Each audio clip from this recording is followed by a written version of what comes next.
বর্ষাকাল এসেছে। আকাশের বুক ফুঁড়ে একের পর এক কালো মেঘ গ্রামকে ঢেকে ফেলেছে। ভোর থেকে শুরু হওয়া মুষলধারে বৃষ্টি থামার নাম নেই। গঙ্গার শাখা নদী ফুঁসে উঠেছে, খাল বিল ডোবা একাকার। গ্রামের ভিটে বাড়ি ভেসে যাচ্ছে, বাঁশবাগান উপড়ে যাচ্ছে, কোথাও শুধু পানির গর্জন। এই গ্রামে দুটো বউ, রেনু আর মিতালি।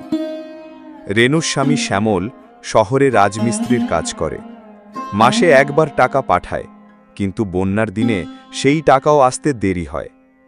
অন্যদিকে মিতালির স্বামী হরু গেছে ইটভাটায়, সেও বৃষ্টির কারণে কাজ বন্ধ পেয়ে আটকে আছে। দুজনেই অচল সংসার নিয়ে বৃষ্টির দিনে একা, কেউ খেতে পায় না, কেউ ঘুমোতে পারে না।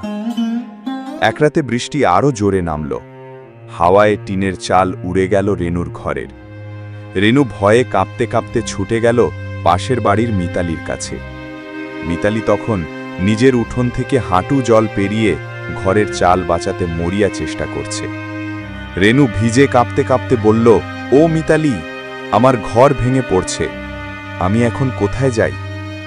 মিতালি তাকে ভেতরে টেনে নিল, বলে উঠল, যতক্ষণ আমি আছি তুই একা নস, আমার ঘরও ভেসে গেলে আমরা একসাথে ভাসব। সেই রাতেই তারা দুজন একই চৌকিতে বসে হাত ধরে ঝড় থামার অপেক্ষায় কাটায়। বৃষ্টির শব্দের মধ্যে রেনুর চোখে জল ভেসে উঠল।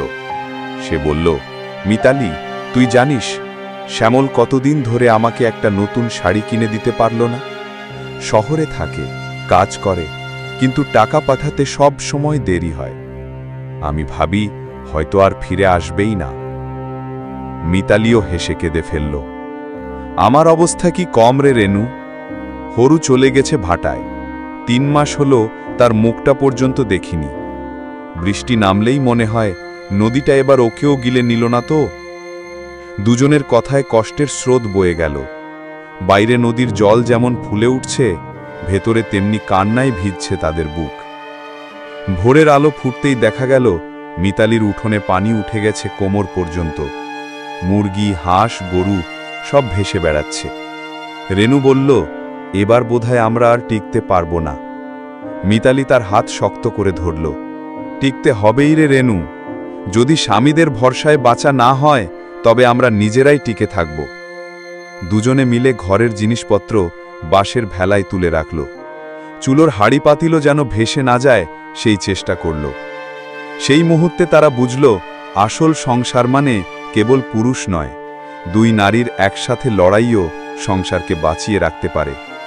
মানুষ যখন অসহায় হয় তখন কান্নাই তার ভাষা, কিন্তু সেই কান্না একসাথে ঝরলে সেটাই শক্তি হয়ে দাঁড়ায়। রেনু আর মিতালির কান্না তাই কেবল দুঃখ নয়, বরং লড়াইয়ের শপথ।